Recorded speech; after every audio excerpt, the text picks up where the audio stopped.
ಬೇಸಿಗೆ ಸ್ಟಾರ್ಟ್ ಆಗ್ತಿದ್ದಂಗೆ ಏನಾದ್ರು ತಂಪಿಗೆ ತಿನ್ನೋಣ ಕುಡಿಯೋಣ ಅನಿಸುತ್ತೆ. ಇವತ್ತು ಅನ್ನದ ಜೊತೆಗೆ ಒಂದು ಮಜ್ಜಿಗೆ ಹುಳಿ ಮಾಡ್ಕೊಳ್ಳೋಣ. ಇಲ್ಲಿ ಬಾಣಲೆಗೆ ಒಂದು ಸ್ಪೂನ್ ಕೊಬ್ಬರಿ ಎಣ್ಣೆ ಹಾಕಿದ್ದೀನಿ. ಈ ಕೊಬ್ಬರಿ ಎಣ್ಣೆಗೆ ಸ್ವಲ್ಪ ಜೀರಿಗೆ ಹಾಕ್ಕೊಂಡು ಬಾಡಿಸ್ಕೊಳ್ಳೋಣ. ಈ ಜೀರಿಗೆ ಒಂದು ಸ್ವಲ್ಪ ಚಟಪಟ ಅಂತಿದ್ದಂಗೆ ಇದಕ್ಕೆ ನಿಮಗೆ ಖಾರಕ್ಕೆ ಎಷ್ಟು ಬೇಕೋ ಅಷ್ಟು, ಜಾಸ್ತಿ ಖಾರ ತಿನ್ನಲ್ಲ ಇದರಲ್ಲಿ. ಸೊ ಎರಡು ಹಸಿಮೆಣಸಿನ್ಕಾಯಿ ಹಾಕ್ಕೊಂಡಿದ್ದೀನಿ. ಮತ್ತು ಒಂದು ಸ್ಪೂನಷ್ಟು ಅಕ್ಕಿ ಕಾಳನ್ನು ಹಾಕ್ಕೊಂಡಿದ್ದೀನಿ.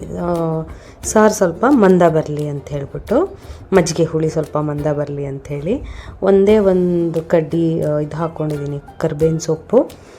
ಇದು ಚೆನ್ನಾಗಿ ಹುರ್ಕೊಂಡ್ಮೇಲೆ ಇದನ್ನು ಮಿಕ್ಸಿ ಜಾರಿಗೆ ಹಾಕ್ಕೊಳ್ಳೋಣ.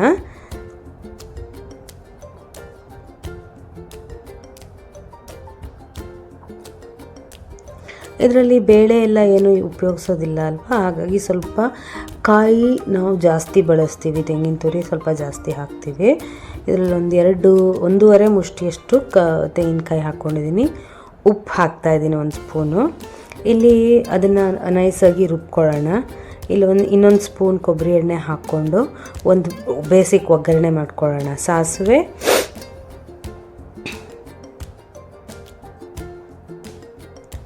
ಜೀರಿಗೆ, ಒಣಮೆಣಸಿನ್ಕಾಯಿ, ಕರ್ಬೇವಿನ ಸೊಪ್ಪು.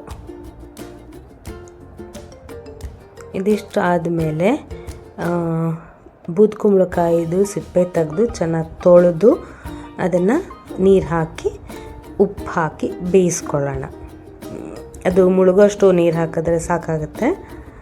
ಇನ್ನು ಅದನ್ನು ಬೇಯಕ್ಕೆ ಬಿಡೋಣ. ಇಲ್ಲಿ ಉಪ್ಪು ಹಾಕ್ತಾಯಿದ್ದೀನಿ 1 ಸ್ಪೂನು.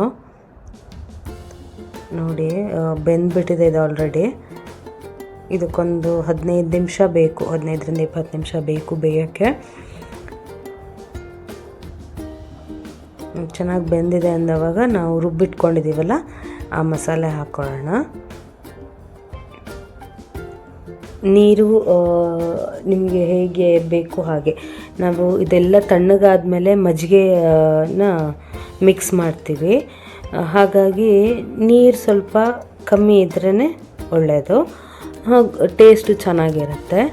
ಇವಾಗ ನಾನೊಂದು ಅರ್ಧ ಮುಕ್ಕಾಲು ಲೋಟದಷ್ಟು ನೀರು ಹಾಕ್ಕೊಂಡಿದ್ದೀನಿ. ಕುದ್ದು ನೋಡಿ ನೀರೆಲ್ಲ ಹಿಂಗಿಬಿಟ್ಟಿದೆ. ಇದು ಇವಾಗ ತಣ್ಣಗಾಗೋ ತನಕ ಬಿಡಬೇಕು. ಫುಲ್ಲು ತಣ್ಣಗಾದ ನಂತರ ಇದಕ್ಕೆ ನಿಮ್ಗೆ ಎಷ್ಟು ಬೇಕೋ ಅಷ್ಟು ಮೊಸರನ್ನು ಹಾಕ್ಕೋಬೋದು. ಇದು ಹಾಗೇ ಊಟ ಮಾಡ್ಬೋದು, ಆದರೆ ಅದಕ್ಕೆ ಮಜ್ಜಿಗೆ ಹುಳಿ ಅಂತ ಹೇಳೋದಿಲ್ಲ.